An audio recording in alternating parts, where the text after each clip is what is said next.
When a nuclear submarine slips beneath the Arctic ice, the crew immediately senses a disconnection from the familiar world.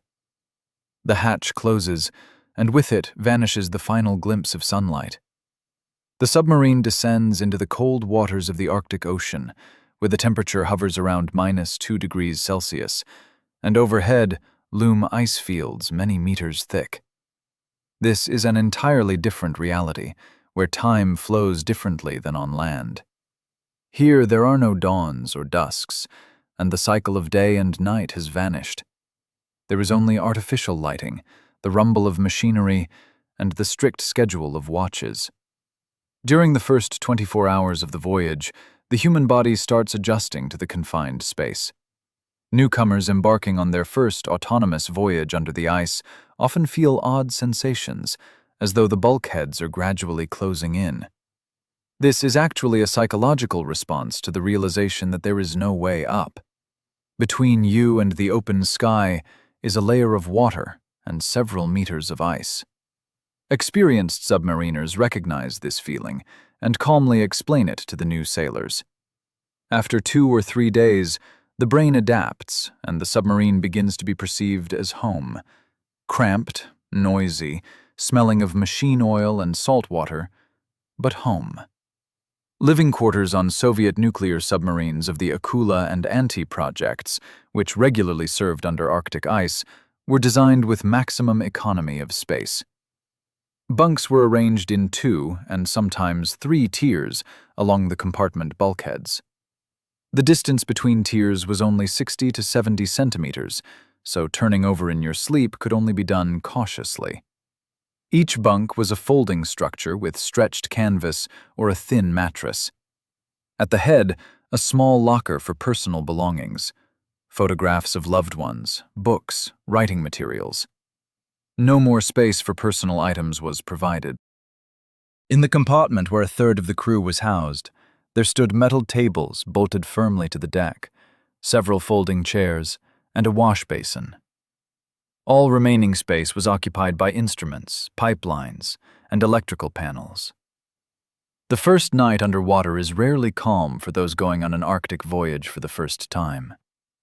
When rest time comes, and it is determined not by darkness outside a window but by the watch schedule, a person lies down on the narrow bunk and suddenly acutely senses everything happening around. The continuous, monotonous rumble of turbines that permeates the entire hull. The hiss of hydraulics. A slight rocking, barely perceptible but constant. Somewhere in the neighboring compartment, muffled voices of the watchstanders can be heard. Drops of condensation occasionally fall from cold pipes onto the metal deck.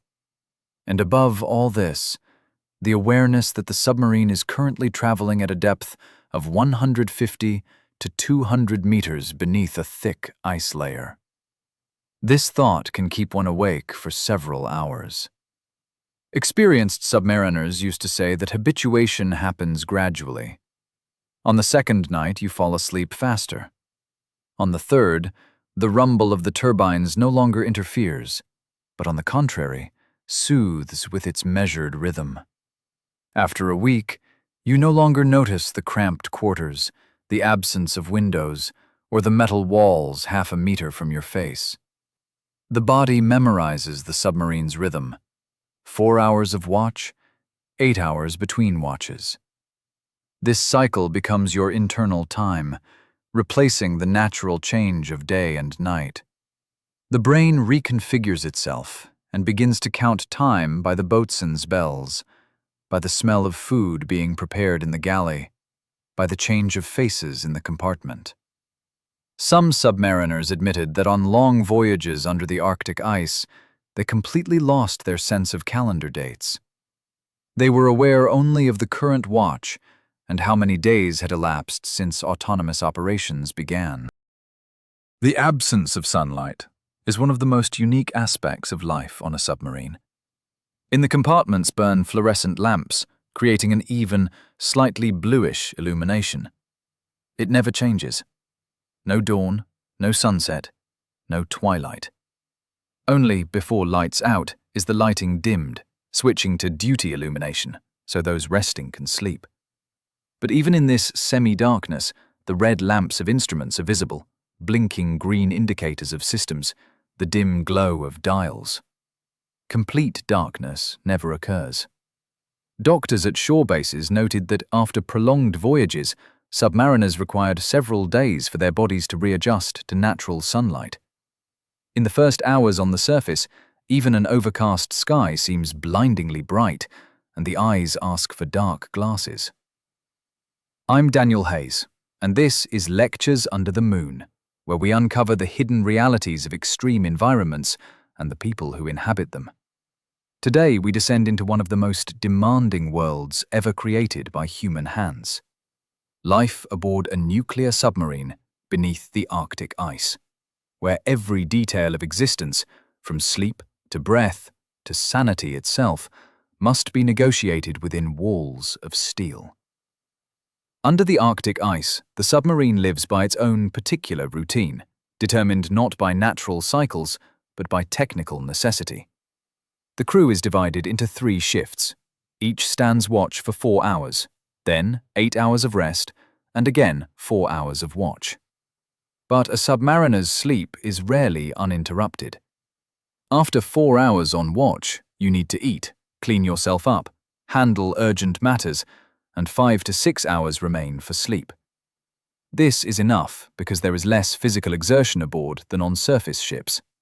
However, the body continues to function in a state of constant tension. You are always alert, always ready for an alarm, for an abnormal situation. Therefore, learning to sleep as a submariner is a unique skill acquired on the first voyage. The skill of shutting down, sleeping quickly, and waking instantly if needed. Interestingly, in such conditions, people's perception of space changes.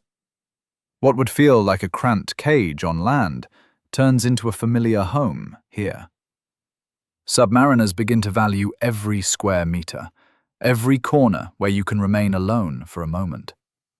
Some found secluded spots behind a control panel or in a far corner of the torpedo compartment, where they would come simply to sit in silence and think of home. Such moments of solitude were infrequent, and thus particularly treasured. But most of the time was spent among comrades, in the constant presence of others, and this, too, required getting used to. The fact that there is almost no personal space, that your every action takes place in full view of others.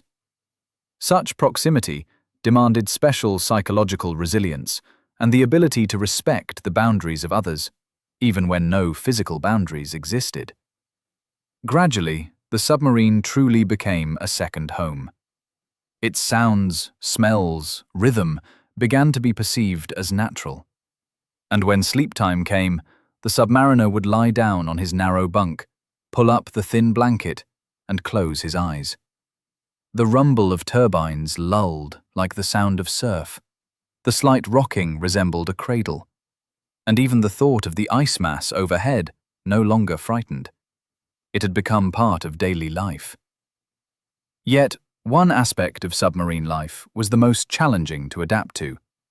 That very bunk on which you fell asleep after your watch would have to be vacated in a few hours for a comrade from the next shift. There were 2 or even 3 times fewer sleeping berths aboard than crew members. And this meant only one thing. Your bed never belonged to you alone. It had 2 other owners who slept on it in turns while you stood watch. Submariners called it tersely and aptly the hot bunk. The first thing one felt when lying down on a hot bunk was someone else's warmth. The canvas or thin mattress was warm, sometimes even damp from the sweat of the previous occupant. The pillow retained the impression of another's head. The blanket smelled of another person. In those initial days, this discomfort was particularly noticeable for young sailors fresh to the fleet. However, on a submarine, personal preferences quickly took a back seat to necessity. After several days of the voyage, you no longer paid attention to these details. Fatigue after 4 hours on watch proved stronger than squeamishness. You simply collapsed onto the bunk and instantly plunged into sleep, not thinking about who had slept there before you. The watch system on Soviet nuclear submarines operating in the Arctic was designed with strict rationality. The crew was divided into 3 combat shifts. Each shift stood watch for 4 hours, then 8 hours of rest, and again 4 hours of watch. It worked out that per day, you stood post twice, for a total of 8 hours. The remaining 16 hours were officially designated as rest time, but this was largely superficial. From those 16 hours had to be subtracted time for meals, personal hygiene, laundry, participation in training drills, and sometimes emergency work during malfunctions. Ultimately, around 10 to 12 hours were available for sleep, though not consecutively, divided into 2 segments of 5 to 6 hours each. Such a fractured schedule required the ability to fall asleep quickly and wake up just as fast. The watch rotation determined the entire rhythm of life aboard. In the central command post hung large ship's clocks, divided into 6 sectors of 4 hours each. Watch changes occurred strictly according to schedule. At midnight, at 4 in the morning, at 8, at noon, at 1600, and at 2000 hours. 15 minutes before the change, the watch officer would wake those coming on duty. They woke people differently. Some with a quiet call, others with a light touch on the shoulder. Some submariners woke on their own. Their internal clocks triggered precisely on time. Upon waking, a man would quickly rise, wash with cold water from the basin, pull on his uniform, and head to his post. There was no time for dawdling. Within 15 minutes, you were already standing at the instruments, receiving the report from your comrade going off watch. The arrangement of sleeping quarters on nuclear submarines of the Akula and Anti projects obeyed a strict hierarchy. The most comfortable bunks were located in the officers' cabins in the second compartment, next to the central post. The captain had a separate tiny cabin with a real bed, a writing desk, and a bookshelf. The executive officer and navigator shared a cabin for 2. The remaining officers were housed 3 or 4 to a cramped space, where bunks stood in 2 tiers. Yet even such conditions seemed luxurious compared to the living compartments for sailors and petty officers. There, bunks were arranged in 3 tiers along the bulkheads, and the distance between tiers was such that sitting on the lower bunk was possible only by bending your back sharply. The upper tiers were warmer. Warm air rose upward, but climbing up there after watch, grabbing onto metal rails, required effort. The most uncomfortable bunks were considered those in the torpedo compartment. There, sleeping spaces were wedged between torpedo tubes, crates of spare parts, and repair equipment. The space was utterly minimal. The air was heavy, smelling of machine oil and metal. However, in the torpedo compartment, the hum of the turbines was almost inaudible. It was in the forward section, far from the engine room. Some submariners preferred this relative quiet to the stuffiness and confinement. The bunks in the living compartments of the central section were more spacious, but people constantly walked through there, bulkhead doors slammed, quiet conversations were held. Complete silence on a submarine never existed, and one had to learn to sleep amid constant background noise and movement. The hot bunk had yet another inconvenience. It had to be prepared for the next occupant. Leaving for watch, you had to neatly fold your blanket, put your personal items in the locker at the head of the bed, brush away crumbs if you had eaten before sleep. This was an unspoken rule of courtesy. Anyone who left a mess behind quickly received remarks from his comrades, and in rather harsh form. In the tight space of the submarine, mutual respect became not mere politeness, but a necessity for survival. If you wanted your rest to be treated with understanding, you had to likewise respect the rest of others. Therefore, submariners kept their sleeping areas clean, even knowing that in a few hours, someone else would be sleeping on that same bunk. Interestingly, on nuclear submarines of later projects, starting from the 1980s, the number of berths gradually began to approach the size of the crew. Designers took into account years of operational experience and understood that economizing on sleeping spaces resulted in reduced combat readiness. A tired man without the opportunity to rest properly performs his duties worse, reacts more slowly in critical situations, makes mistakes more often. On modern nuclear submarines, each crew member received a personal sleeping space. Yet submariners of the old school, who served on boats of the 1950s through 1970s, still recall hot bunks with special pride as a symbol of true submarine service, where comfort yielded to duty. Falling asleep under the conditions of watch rotation required special psychological conditioning. You knew you would sleep only 5 to 6 hours and needed to use that time with maximum efficiency. Experienced submariners developed their own rituals for going to sleep. Someone would necessarily read a few pages of a book, distracting themselves from thoughts of duty. Another would write a few lines in a letter home, though it could only be sent after returning to base. Yet another would simply lie for a couple minutes with closed eyes, mentally picturing something pleasant. A forest, a river, the faces of loved ones. These brief rituals helped the brain switch from tense wakefulness to rest. And then came sleep. Deep, sound, despite the roar of machinery and the confinement. Sleep, however, occupied only part of the time between watches. The remaining 2 to 3 hours needed to be filled with something, and here began a special world of submarine daily life, with its strict rules, unwritten traditions, and small joys that made a long voyage beneath the Arctic ice not merely duty, but genuine life. The first thing after waking, a submariner would go wash up. Wash basins in the living compartments were simple: a metal sink, a tap with cold water, a mirror bolted to the bulkhead. There was no hot water in the washrooms, and this quickly accustomed men to invigorating morning procedures. The water was fresh, desalinated from seawater, and was supposed to be used sparingly.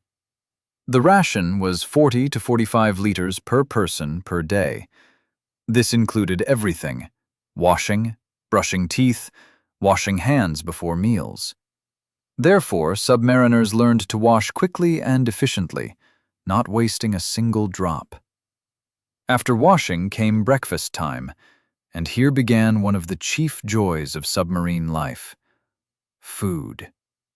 On Soviet nuclear submarines, especially those that went on long Arctic voyages, the rations were not merely adequate, but truly abundant.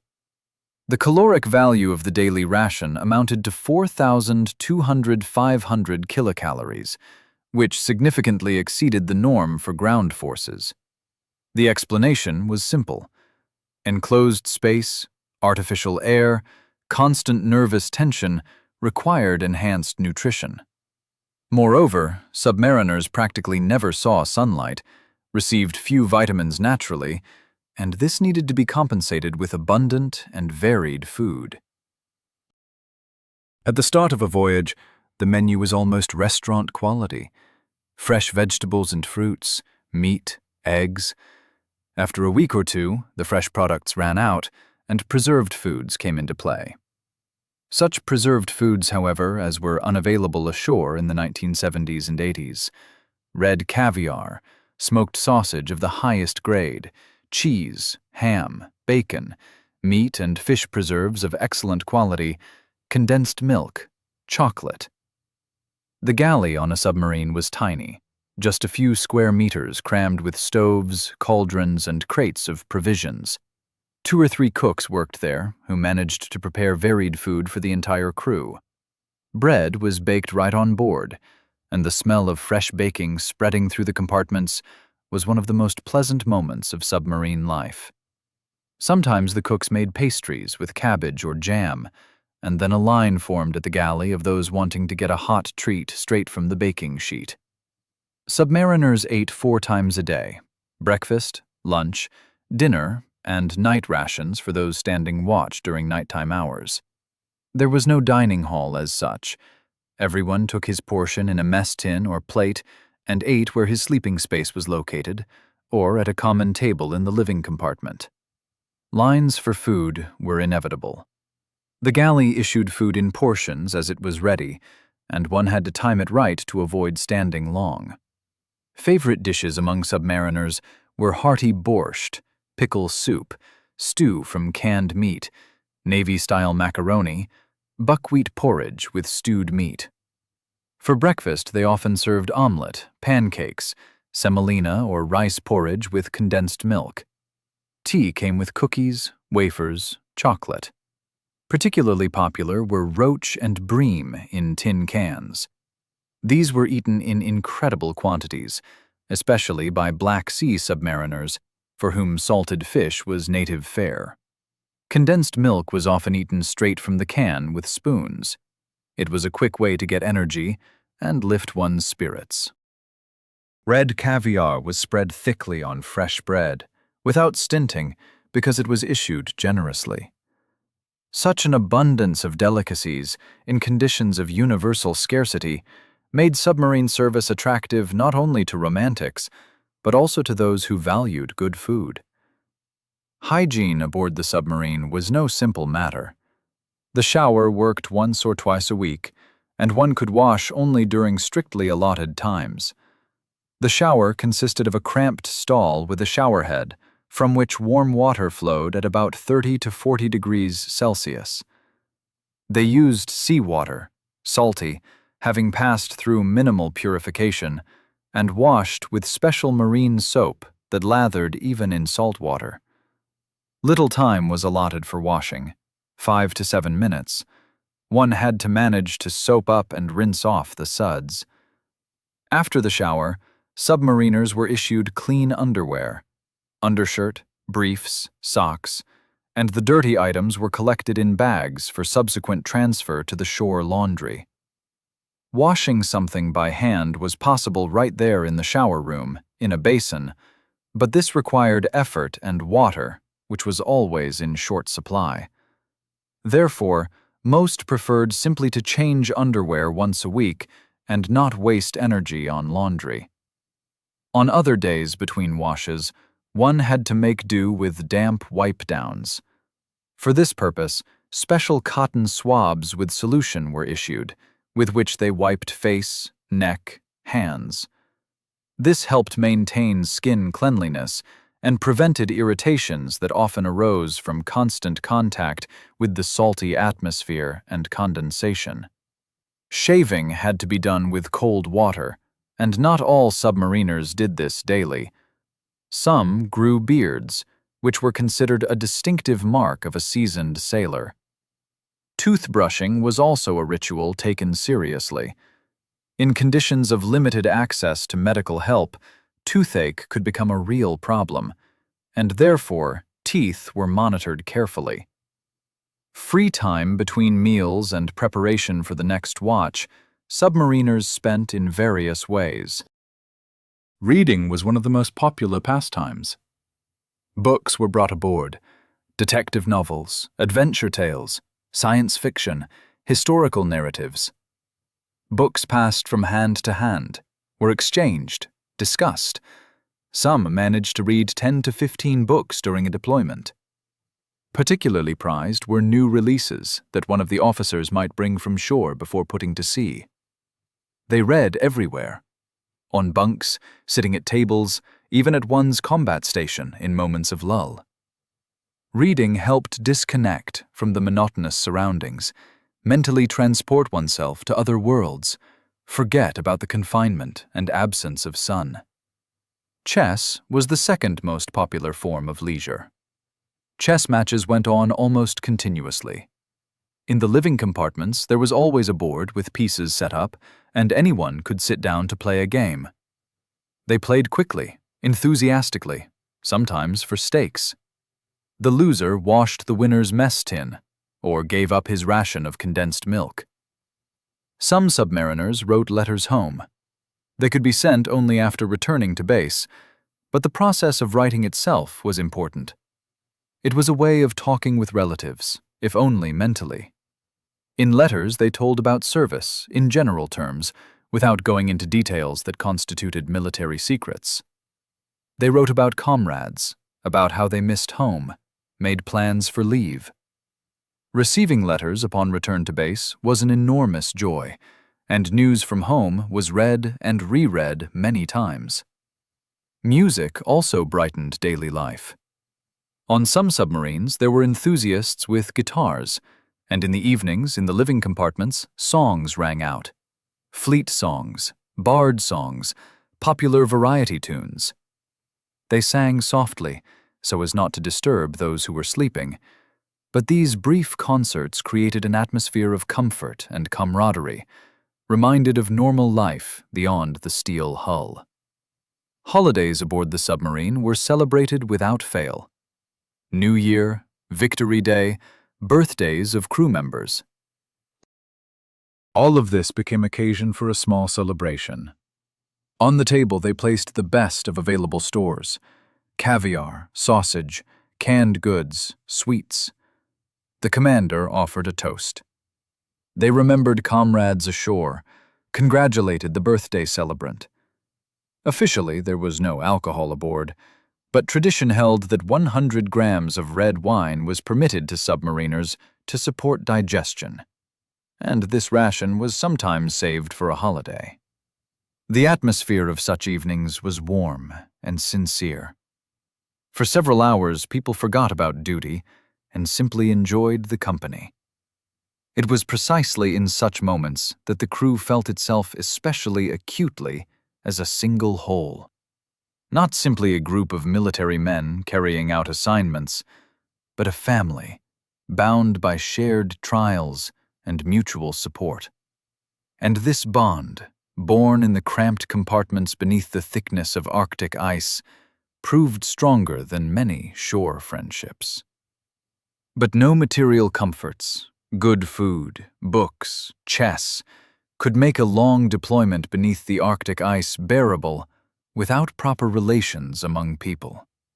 The crew of a nuclear submarine numbered from 100 to 150 persons, depending on the design. This was not simply a large number. It was an entire world, enclosed in a steel cylinder 10 meters in diameter and just over 100 meters in length.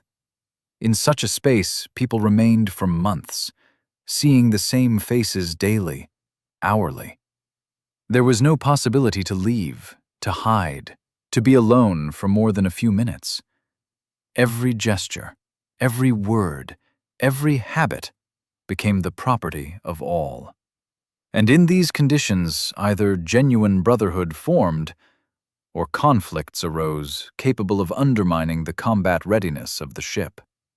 Fortunately, aboard Soviet submarines, they chose the former. Selection of candidates for submarine service was strict, not only medically, but psychologically. Psychologists conducted tests that revealed a person's ability to live in a tight collective, to endure limitations of confined space, to maintain calm in stressful situations. People with heightened conflict tendency, propensity for hysterics, unable to compromise, did not get aboard submarines. This principle was a given in submarine service. Better to be short a highly qualified specialist than to take aboard a person who would disrupt the psychological balance of the crew. Submarine commanders knew that during deployment, equipment could be repaired, but a broken atmosphere in the collective was almost impossible to restore. Therefore, crews were formed over years. People got to know one another, rubbed along, and when the boat went underwater, there were no random persons aboard. Unspoken rules of communal living aboard a submarine had developed over decades and were passed from generation to generation like oral tradition. The first and foremost rule: respect another's rest. If a person sleeps after watch, you do not make noise nearby, do not slam doors, do not turn on music loudly. Violation of this rule was considered a serious offense, because a sleep-deprived submariner became dangerous to all. The second rule: do not spread gossip, and do not meddle in others' affairs. On a submarine, everyone already knows everything about each other, but there are things not spoken aloud. The third rule: do not complain needlessly. Everyone is in the same conditions. Everyone finds it hard. Everyone lacks sun and fresh air. A whiner who constantly talks about his difficulties quickly becomes an outcast. The fourth rule: help a comrade if you see he is struggling. This could be anything. Substitute on watch if a person's head began to ache. Help wash underwear. Share one's portion of chocolate if a comrade's ran out. Such mutual aid was not discussed and did not require thanks. It was natural, like breathing. They knew, today you help, tomorrow they will help you. And this was not calculation. This was the essence of submarine brotherhood. The fifth rule: maintain cleanliness in common areas. Your personal corner is your business, but tables in the berth compartment, passages between compartments, wash basins, must be clean. Filth in confined space quickly becomes unbearable, and whoever did not understand this received a stern lecture from comrades. Hierarchy aboard the submarine was strict, but in everyday interaction the difference in ranks was softened. Of course, the commander remained the commander, and his orders were not debated. But during rest hours at the common table in the berth compartment, an officer could sit next to a sailor and talk as one human being to another about family, about plans for leave, about a favorite football team. If you enjoy this content, please like and subscribe to Lectures Under the Moon. This informality did not mean a breakdown of discipline.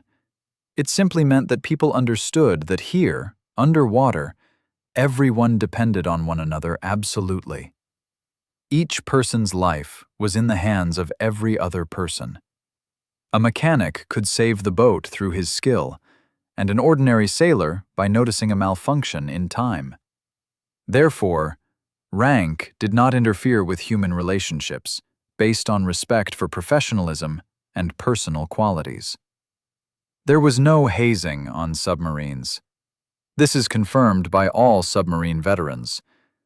Newcomers might be pranked, jokes might be played on them, but they were never humiliated or oppressed. On the contrary, experienced submariners tried to pass their knowledge on to the young, to teach them how to survive in underwater conditions. Humor was perhaps the main medicine against stress and monotony. They joked constantly, during watch, at lunch, and before sleep. The jokes were good-natured, without malicious undertones. Most often, these were stories from past voyages, fleet, tall tales, pranks. Newcomers were traditionally sent to fetch non-existent items. Bring half a bucket of steam from the galley, ask the mechanic for a wrench to tighten the wind, find a storage can of striped paint for painting watermelons.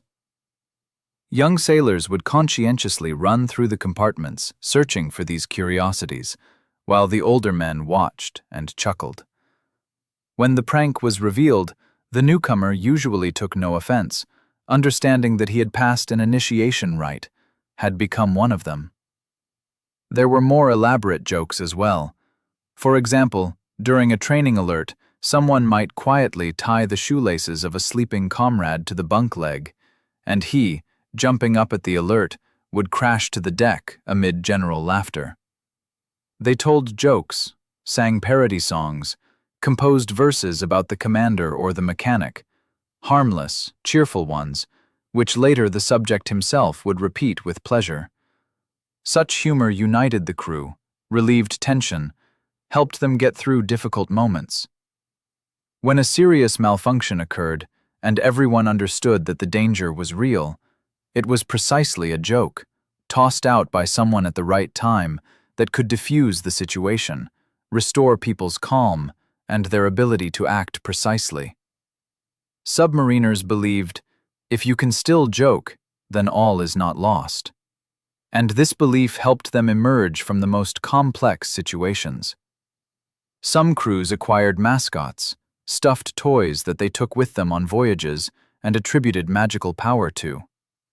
These mascots passed from boat to boat, became encrusted with legends, and were sincerely believed in. There were cases when a submariner would break down, start screaming, crying, bang his head against a bulkhead. This was called a nervous breakdown, and such people were treated without condemnation. They understood he had reached his limit. They would calm him, give him a mild sedative from the ship's medical kit, and put him to bed. After he woke up, they would not remind him of what had happened, would act as if nothing had occurred. In this way, they protected the man, gave him the opportunity to save face. Letters to family were a special part of submarine life. They were written regularly, although they could only be sent after returning to base. To write meant to mentally visit home, to picture the faces of loved ones, to hear the voices of those close to you.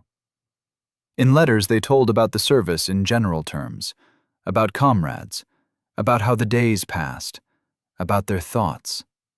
They did not write about fears, about how hard it was, about how sometimes it seemed you could not endure it. Real dangers. This was both against censorship regulations and an unspoken rule. Why frighten your family? They wrote that they missed them, that all was well, and that the service was proceeding normally. They promised to bring gifts and made plans for leave.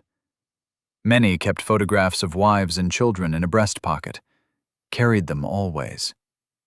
These photographs were talismans, reminders of what was worth enduring for, and what one needed to return for.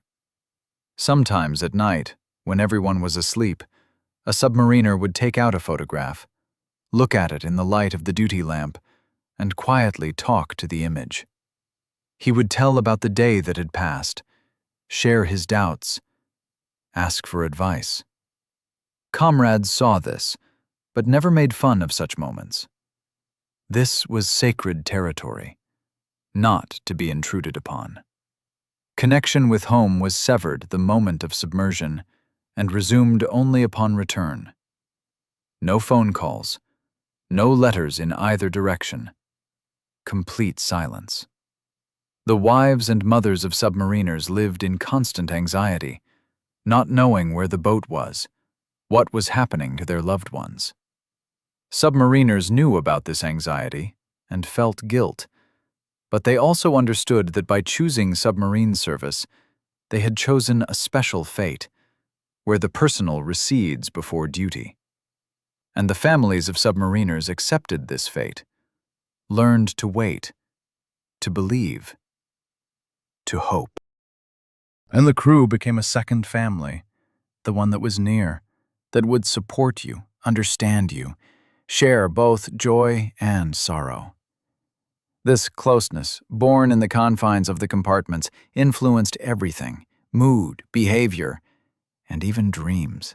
When, after long weeks beneath the Arctic ice, the time for rest came, a submariner would lie down on his bunk, surrounded by sleeping comrades, close his eyes, and plunge into a special world of dreams.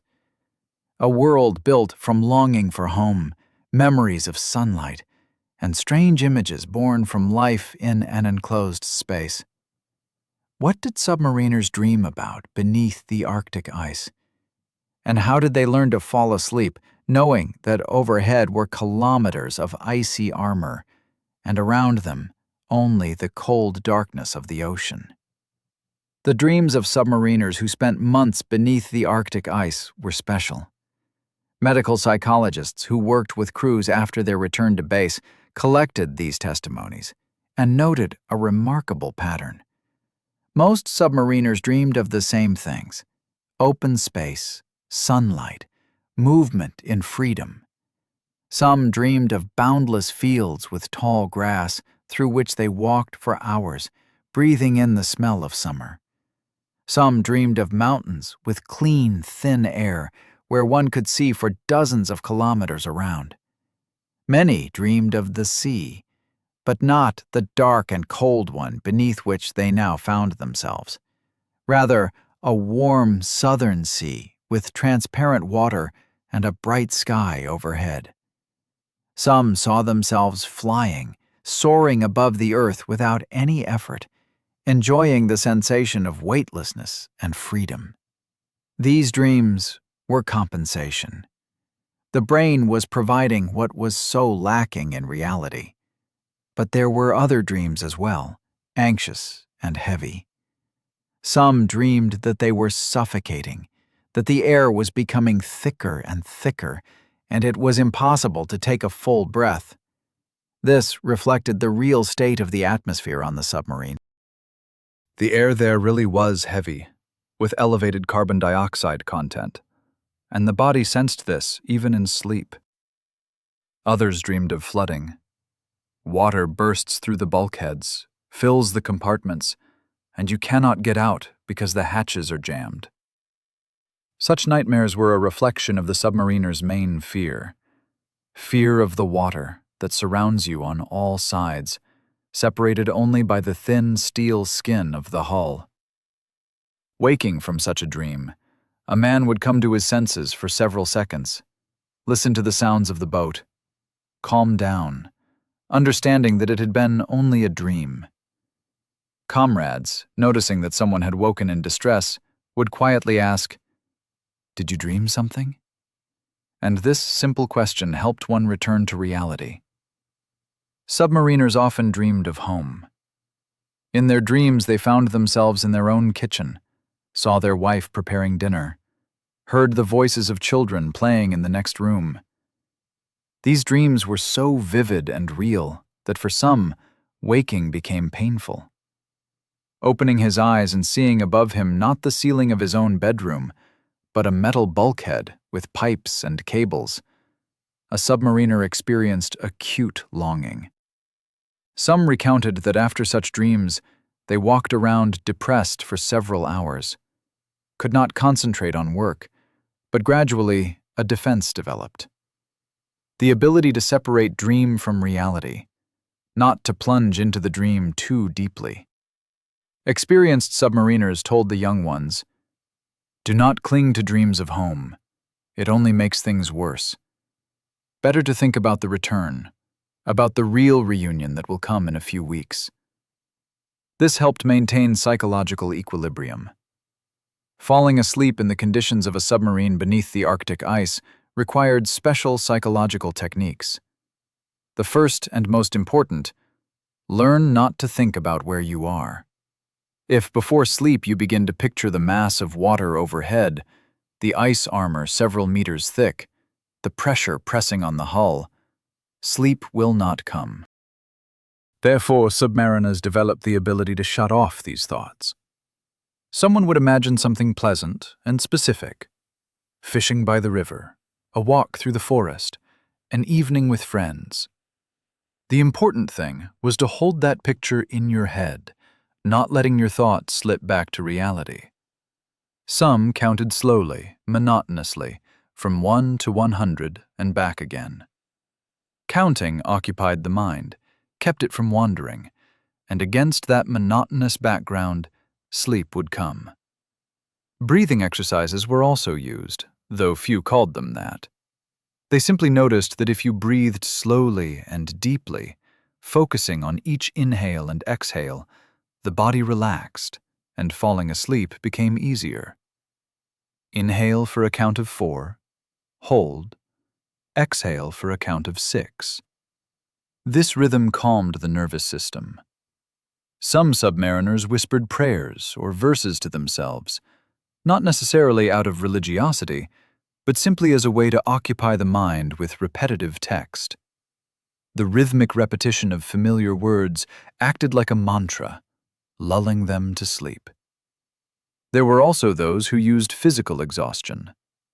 Before sleep, they would do several dozen push-ups or squats right there in the compartment. A tired body demanded rest more strongly than an anxious mind, and sleep came faster. The loss of the sensation of day and night was one of the most difficult psychological problems of long underwater voyages. The human body is tuned to a daily rhythm, a circadian cycle linked to sunrise and sunset. Underwater, this rhythm did not exist. Artificial lighting burned constantly, changing only in intensity. Bright during the day, according to the schedule, dimmed at night. But this was a convention, unconnected to real, natural cycles. After several weeks of a voyage, many submariners began to get confused. 4 hours of work, 8 hours of rest, 4 hours of work, 8 hours of rest. And this cycle did not match the familiar 24-hour day.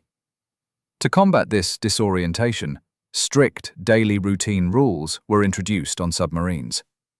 At a certain time, reveille was announced for the entire crew, even for those who were not going on watch.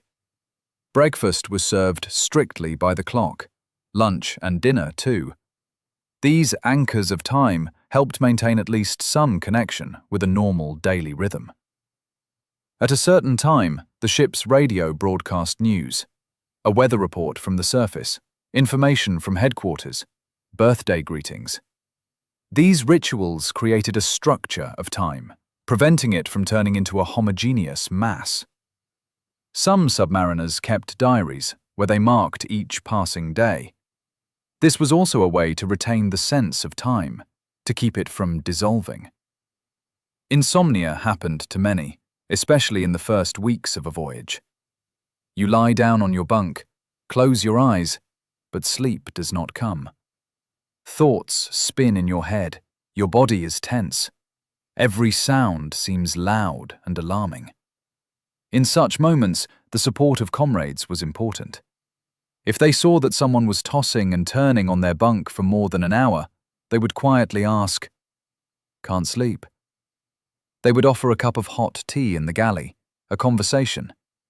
Sometimes a simple talk about unrelated topics helped, about fishing, about cars, about football. The brain would switch, tension would ease, and after such a chat, the person would return to his bunk and fall asleep. There was always mild sleeping medication on board: valerian, motherwort, in extreme cases, phenazepam. The doctor would give a tablet to those who absolutely could not fall asleep for several days in a row. But overusing sleeping pills was not recommended. A submariner had to be able to wake instantly if necessary. Sleeping medication slowed reaction time. Interestingly, after several weeks of a voyage, most submariners underwent adaptation. The body accepted the new conditions as normal, and sleeping became easier. The body grew accustomed to the watch schedule, to the artificial lighting, to the constant hum of machinery. Dreams became calmer, anxious nightmares occurred less often. Submariners began to get as much rest in 5 or 6 hours as they used to get in 8 on shore. This was a remarkable ability of the human body to adapt to the most unnatural conditions. Doctors explained this as a reduction in stress levels after a period of initial adaptation. When you accept the situation, when you stop resisting it internally, the body relaxes and begins to function more effectively in the new mode. But even having grown accustomed to underwater life, submariners never stopped missing real sleep. The kind that comes in silence, in darkness, in a soft bed. When you know that outside the window is an ordinary night, and in the morning the sun will rise. That sleep on shore seemed like a luxury after weeks spent underwater. And when, closing his eyes for another rest between watches, a submariner listened to the familiar hum of the turbines, felt the slight rocking of the hull, sensed nearby the presence of sleeping comrades, he understood that this sleep, too, had its own value. This was the sleep of a man performing his duty, the sleep of a warrior standing on guard. And in this there was a special pride, which helped one fall asleep even beneath the thickness of Arctic ice, even surrounded by the cold darkness of the ocean. Even there, where every sound could be the last warning of danger. And yet, even having learned to fall asleep under these conditions, submariners never fell asleep in silence. Sound was a constant companion of life underwater, its background, its rhythm, its breathing. An atomic submarine was never soundless. It was a living organism of metal and machinery that worked continuously, hummed, vibrated. For those diving underwater for the first time, this sound world was deafening. It seemed impossible to fall asleep in such noise. But after several days, a person grew accustomed, and the sounds of the submarine became not an obstacle to sleep, but, on the contrary, its lullaby. Silence would have been alarming, because it would have meant the shutdown of systems, and therefore an accident. The hum meant that everything was working normally, that the boat was alive and moving through the water toward its goal. The main sound on board was the hum of the turbines. The atomic reactor heated water, turning it into steam. Steam turned the turbines spun the propellers. This process created a low, monotonous hum that permeated the entire hull of the boat. The frequency of the sound was around 50 to 60 hertz, precisely in that range which the human ear perceives not so much as sound, but as vibration. It was felt not only by the ears, but by the entire body. Lying down on your bunk, you felt this vibration through the mattress, through the metal frame, through the air. It was everywhere, all-penetrating and ineradicable. The first days it irritated, interfered, prevented relaxation. But gradually the brain stopped noticing it, accepted it as a natural background, like the beating of one's own heart. Moreover, many submariners admitted that after returning to shore they at first missed this hum for falling asleep. Complete silence seemed unnatural. To the hum of the turbines were added the sounds of ventilation. Air on a submarine constantly circulated through the purification and conditioning system. The fans worked without stopping, driving air through pipes and ducts and creating a characteristic noise, hissing, whistling, like wind in a pipe. This sound was especially audible in the living compartments, where the air ducts passed directly above the bunks. The flow of air was necessary. Without it, the atmosphere quickly became stale and stifling. But the sound of ventilation could be irritating, especially when the flow speed changed or a filter became clogged, and the noise became pulsating, uneven. Mechanics monitored this and tried to maintain the system in such a state that the sound was as even and monotonous as possible, because it was precisely monotony that calmed, while any changes in the sound background were alarming. Friends, a small request. Support Lectures Under the Moon with a like. It helps the channel grow. The hull of the submarine constantly emitted sounds, creaks, crackles, light tapping. This was the metal's reaction to water pressure. The deeper the boat went, the stronger the pressure, and the hull slightly deformed, compressed under its influence. Bulkheads bent by fractions of a millimeter, rivets and welded seams worked, metal rubbed against metal, and all this created sounds.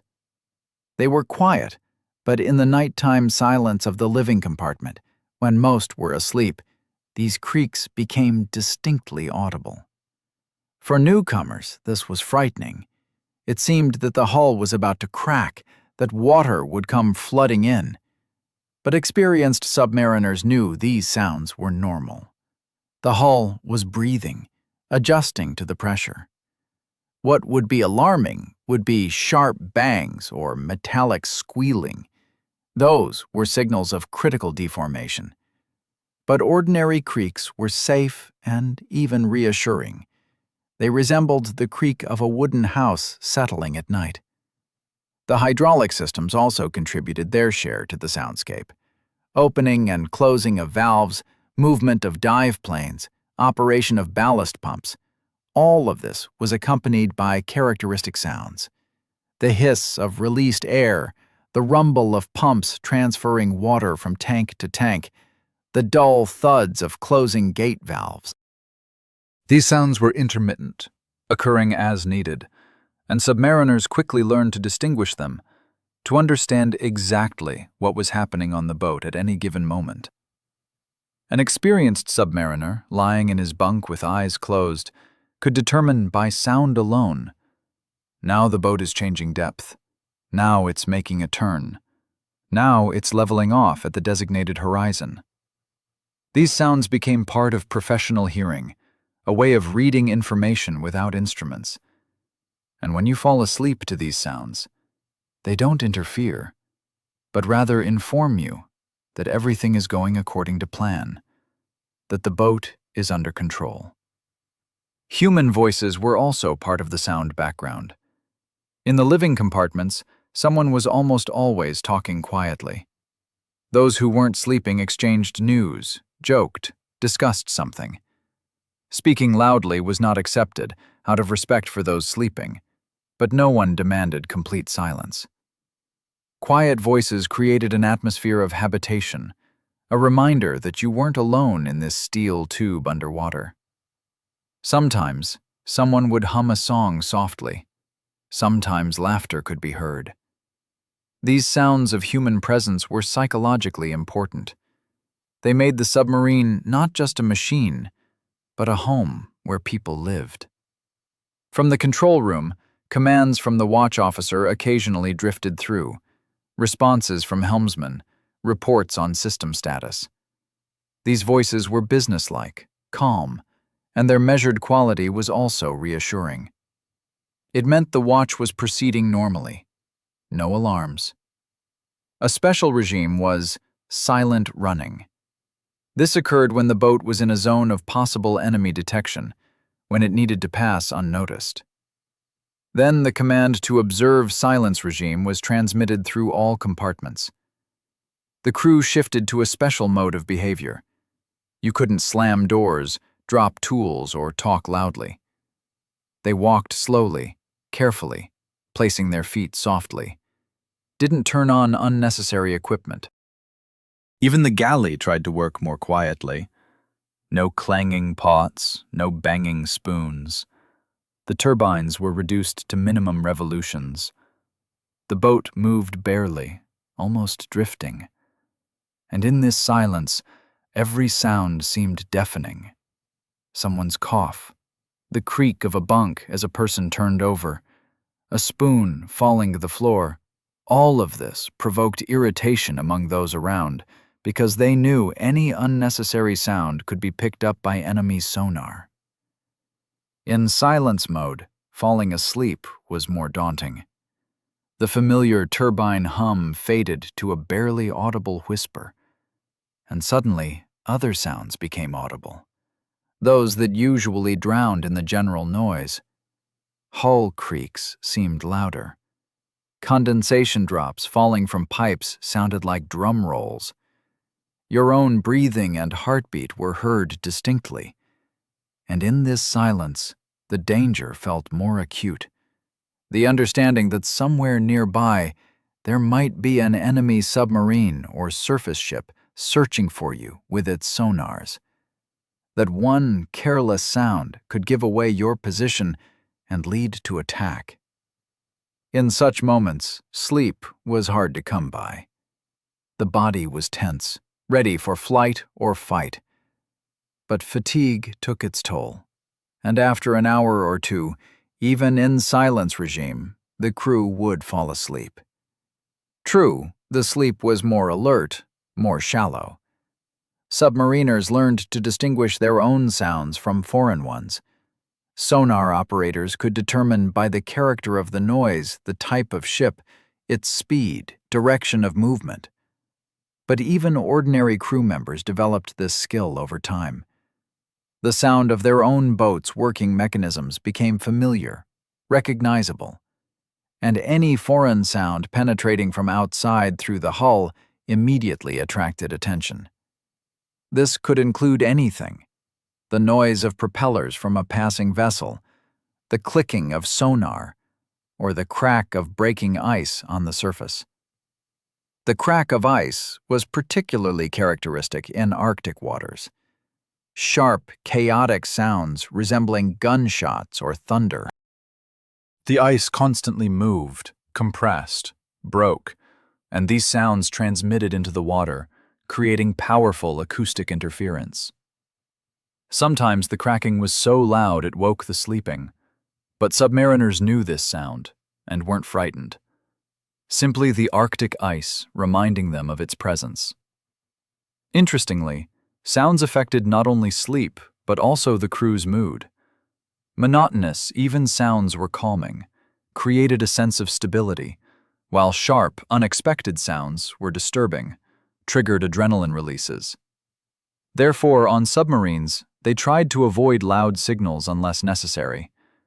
Even the general alarm signal was not a piercing siren, but a series of short blasts, loud enough to wake everyone, but not so deafening as to cause panic. After the alarm ended, people returned to their duties or to their bunks, and the familiar sound background reassured them, made it clear. The danger had passed. Everything was normal. Music was also part of the sound world, though not constant. Over the ship's radio, at certain hours, news and music programs were broadcast. This could be classical music, popular songs, sometimes jazz. Submariners loved listening to these broadcasts. Music reminded them of normal life, created an emotional connection with home. Some brought cassette players aboard and listened to favorite performers through headphones so as not to disturb others.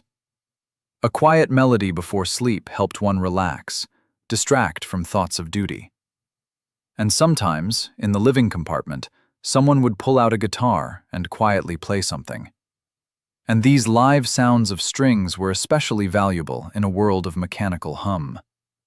Gradually, the sound world of the submarine became so familiar that submariners stopped consciously perceiving it. The hum, vibration, creaks, voices, all of this merged into a single background that was perceived as silence. True silence came only in one case, with complete shutdown of all systems, which happened extremely rarely and only for training purposes. And this sudden silence was frightening. It seemed the boat had died, that it was now just a piece of metal slowly sinking into ocean depths. Therefore, when after a minute the systems restarted and the familiar hum returned, it was a relief. Sound meant life, movement, safety. And falling asleep to this sound, a submariner knew. The boat lives, the mechanisms work, comrades are at their posts, and he could safely surrender himself to sleep. But the sound world was only one facet of underwater existence. No less important were other sensations: the air you breathe, the temperature around you, the smells that surround you every day and become an inseparable part of life underwater. The air on a nuclear submarine was special, not like what we breathe on the surface, but sufficient for life.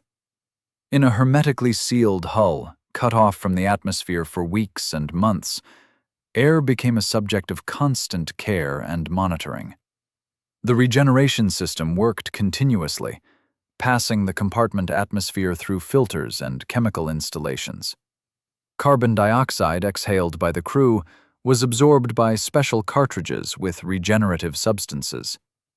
Oxygen was replenished from high-pressure cylinders or produced by electrolysis installations that split water into hydrogen and oxygen. All of this ensured breathing for 150 people in an enclosed space, but achieving ideal air purity was impossible. The carbon dioxide content on the submarine was always above normal. Not critically, but noticeably.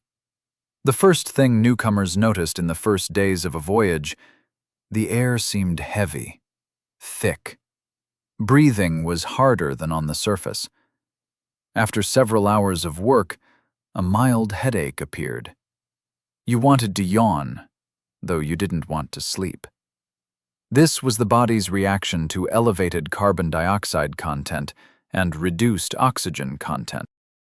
Instruments showed that gas levels were within acceptable limits, but the body felt the difference. After a week to a week and a half, the body adapted. The blood began to carry oxygen more efficiently. Breathing deepened, headaches passed. But the sensation of heavy air remained, always. Submariners grew accustomed to it and stopped noticing.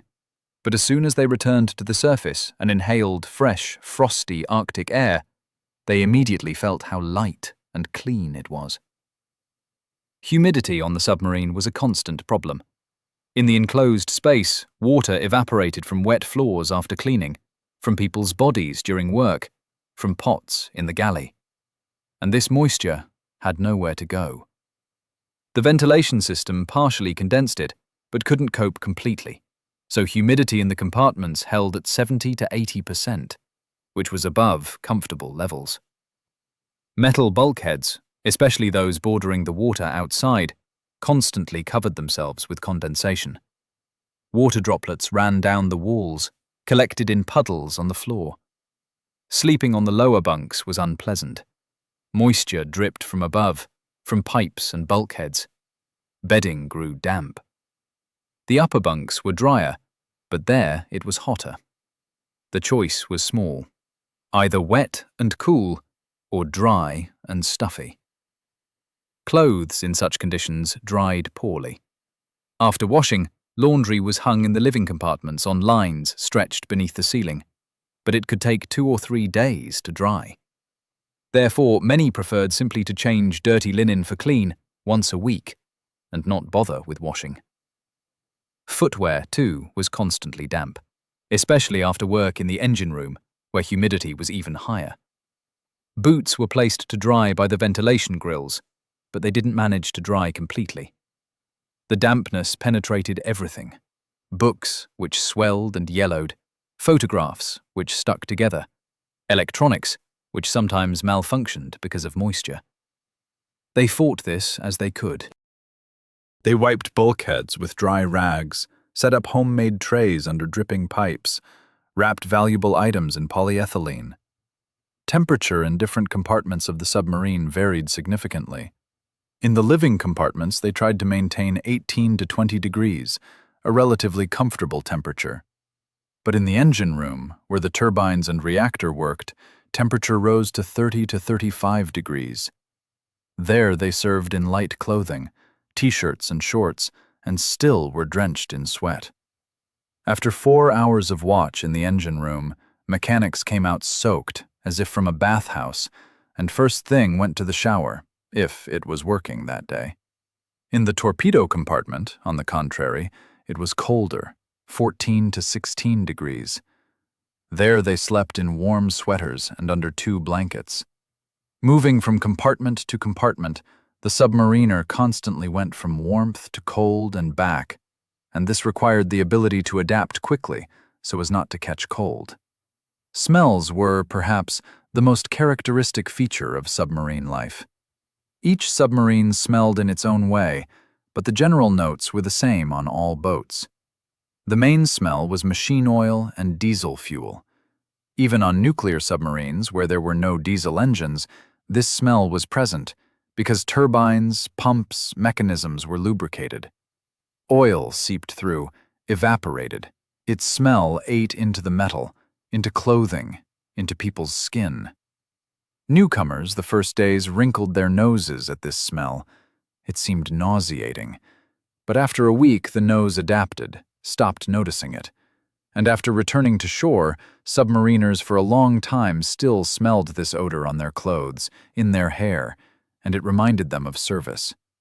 To the smell of oil was mixed the smell of metal, cold, damp, slightly sour. This was the smell of the boat's hull itself, steel bulkheads, pipes, mechanisms.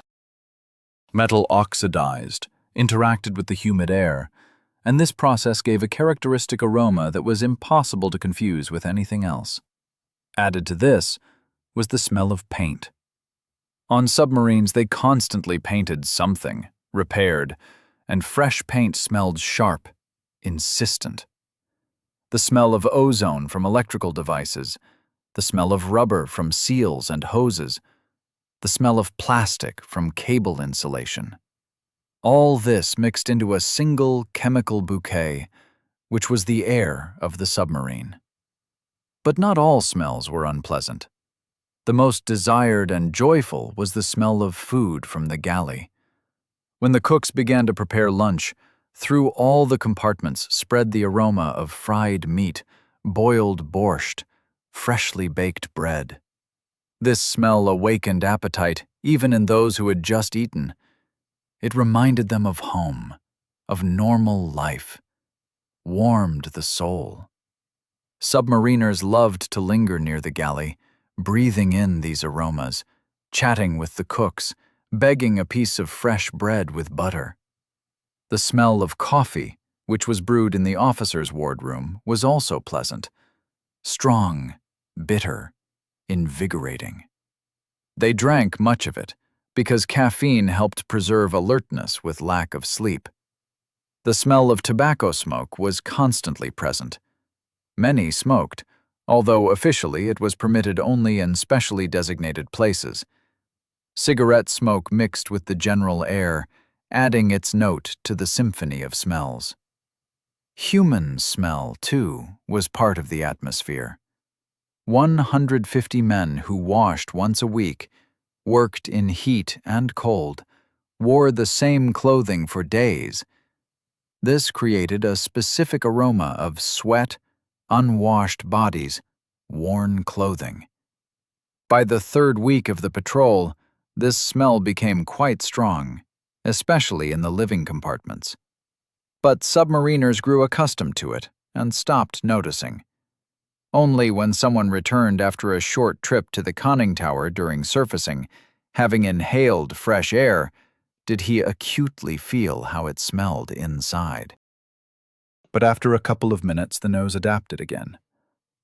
This was a peculiarity of the sense of smell, the ability to turn off constant odors and react only to new ones. The struggle for fresh air was waged constantly, but the possibilities were limited. Nuclear submarines, unlike diesel ones, did not have a snorkel, a device for taking in air from the surface. They were completely autonomous, and for months did not surface. The only way to renew the air was to surface and open the hatches. But in Arctic patrols, this was rare. Under the ice, surfacing was possible only through a polynya, natural or broken through the ice. Such opportunities presented themselves infrequently, once every several weeks. And when the time for surfacing came, when the hatch finally opened and frosty Arctic air burst inside, this was a celebration. Submariners lined up to climb into the conning tower and for several minutes breathe real air, see the sky, even if gray and gloomy, feel the wind on their faces. Those who climbed up first returned animated, flushed from the frost, and told those waiting their turn what the weather was like there, whether the stars were visible, how many degrees of cold. Fresh air, in several minutes of ventilation, managed to renew the atmosphere of the compartments, make it lighter, cleaner. But the effect was short-lived.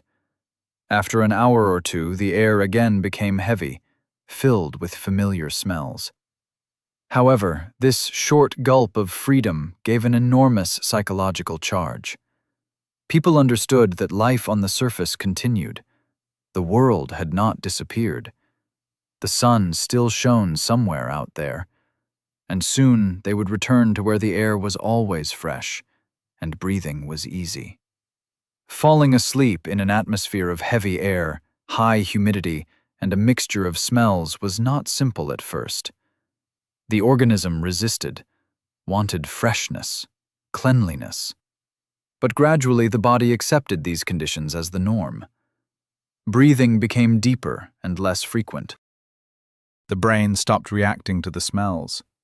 Humidity was perceived as natural, and when the submariner settled onto his bunk after watch, covered himself with a slightly damp blanket, breathed in the familiar bouquet of oil, metal, and human sweat, All this no longer interfered with sleep. On the contrary, these smells and sensations became part of home, even if temporary, even if strange.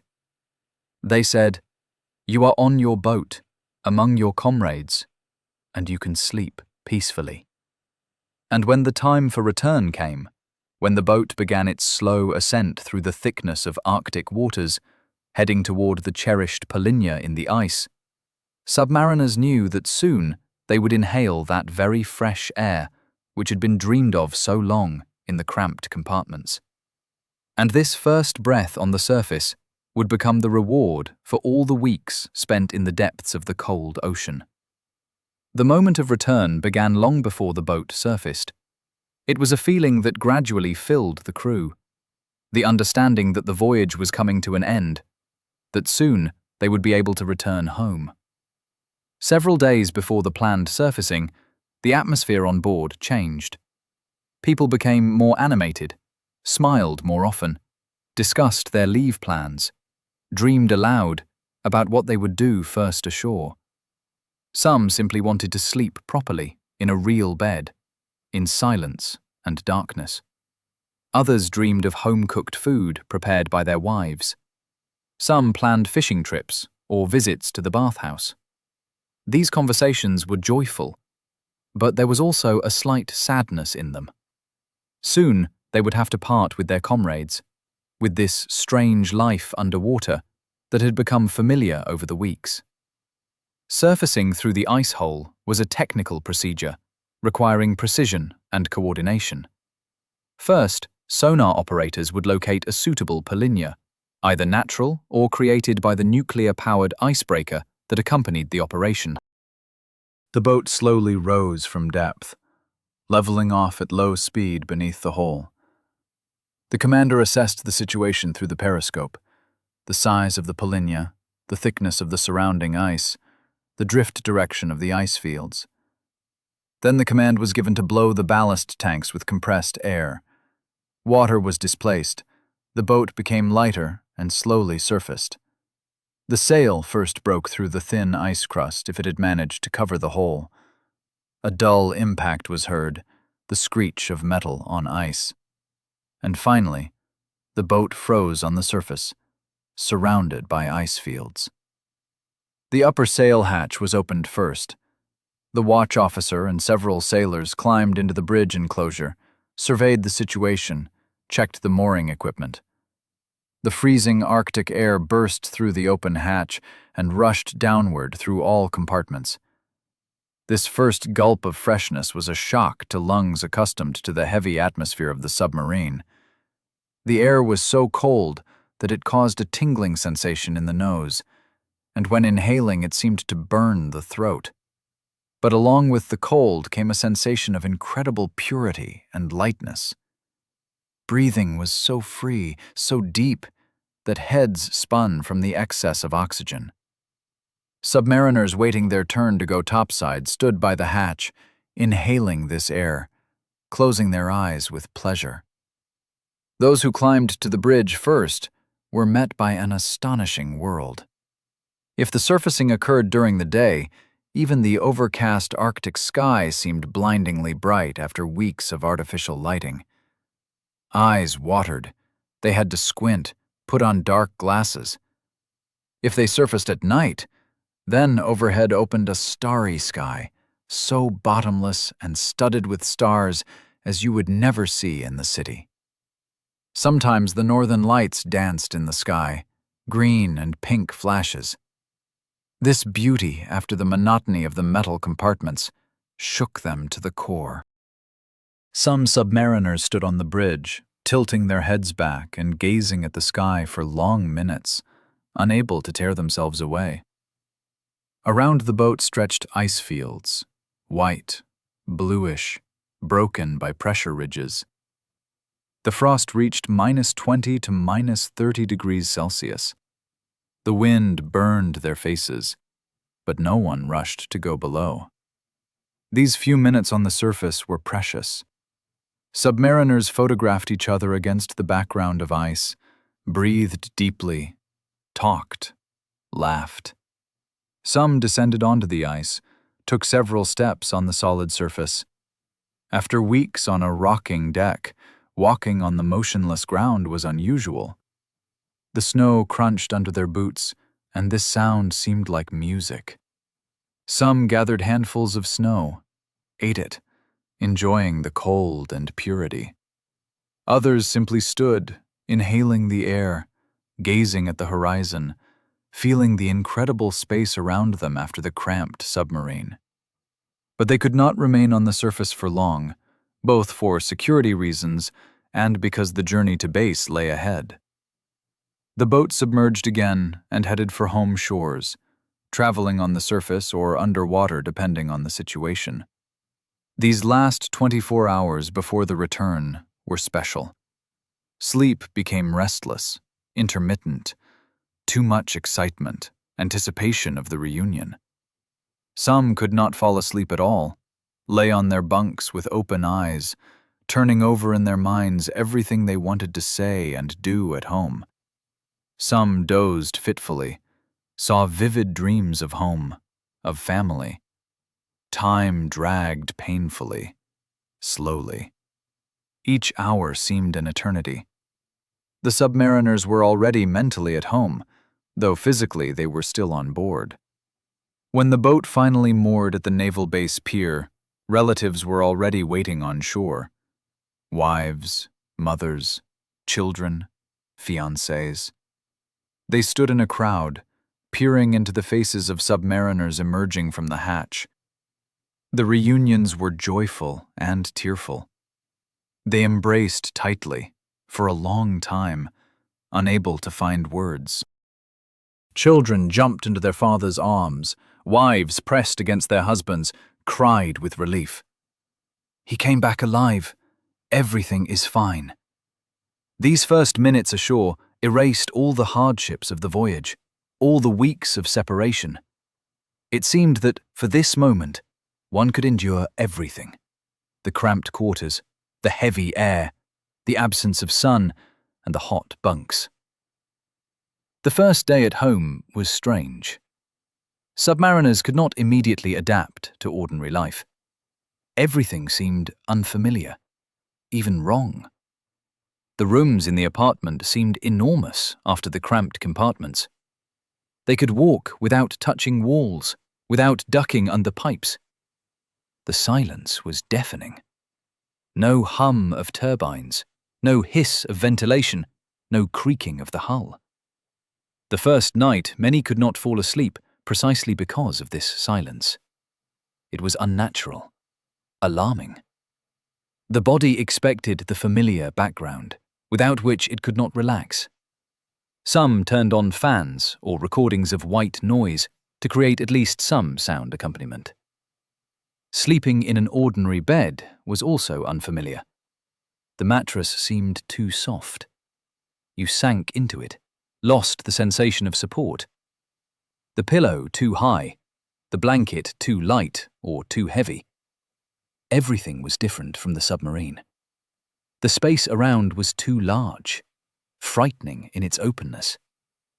For many, the first several nights they dreamed that they were still on the boat, on their narrow bunk between bulkheads, woke in the darkness, not understanding where they were, reached with their hand for the metal wall that was not there. It took several seconds to realize. You're home, in your own bed. The voyage is over. And this awareness brought such relief that they wanted to laugh and cry at the same time. Sunlight also required getting used to. Even the winter northern sun seemed bright after weeks under artificial lamps. Eyes tired from daylight ached by evening. They had to wear sunglasses even in cloudy weather. But gradually, vision recovered. The body returned to its natural circadian rhythm. After a week, they slept normally. Dreams became calmer. The body grew accustomed to the soft bed and silence. Weight lost during the voyage, and many lost 3 to 5 kilograms despite abundant food, quickly returned. Pallor of skin was replaced by a healthy flush. Psychological tension eased, The ordinary joy of life returned. But the memory of the voyage remained forever. Those who had served together beneath the Arctic ice were bound by a special bond. It was a brotherhood that did not depend on rank, age, or nationality. Submariners recognized each other by a particular look, by the way they carried themselves, by some elusive mark that underwater service left. They gathered together at veterans' meetings, recalled voyages, addressed each other in the naval manner, only by surnames or nicknames. And in these memories, there were no complaints about hardships. They remembered the good things, comradeship, jokes, moments of genuine happiness from small pleasures like hot borscht or fresh bread. Dreams of the submarine returned sometimes years after service. They dreamed that they were again on their bunk, in the cramped compartment, heard the hum of turbines and the voices of comrades. They woke with a feeling of strange nostalgia for that life which had been so hard, but so real, for the people with whom they had shared that life, for the sense of unity that arises only in extreme conditions, when everyone depends on everyone, when the personal retreats before the common. These were not nightmares, but bright dreams, memories of youth, of service, of a time when you were part of something greater than your own life. Submarine service changed people. Those who went through it became calmer, more confident in themselves. They knew that if you could live for months underwater in cramped quarters and constant danger, you could handle any difficulties on shore. This confidence helped in ordinary life, at work, in family. Submariners rarely complained about everyday problems. After what they had experienced, these problems seemed like trifles. They valued simple things: fresh air, space, the ability to be alone, a soft bed, hot water in the shower every day. What others took for granted was a gift to them.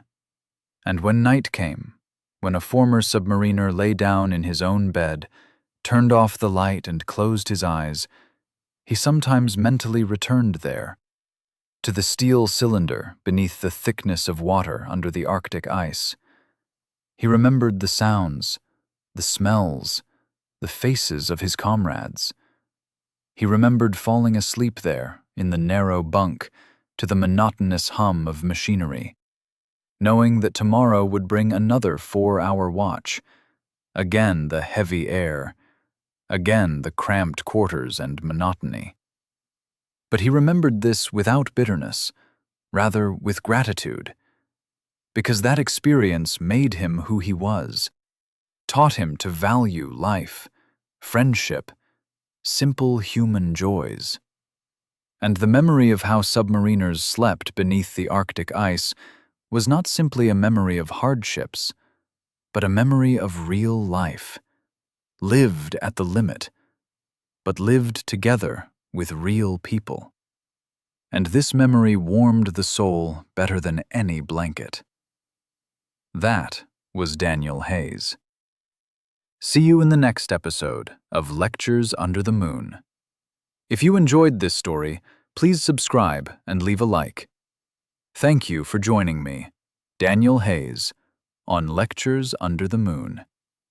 Until next time.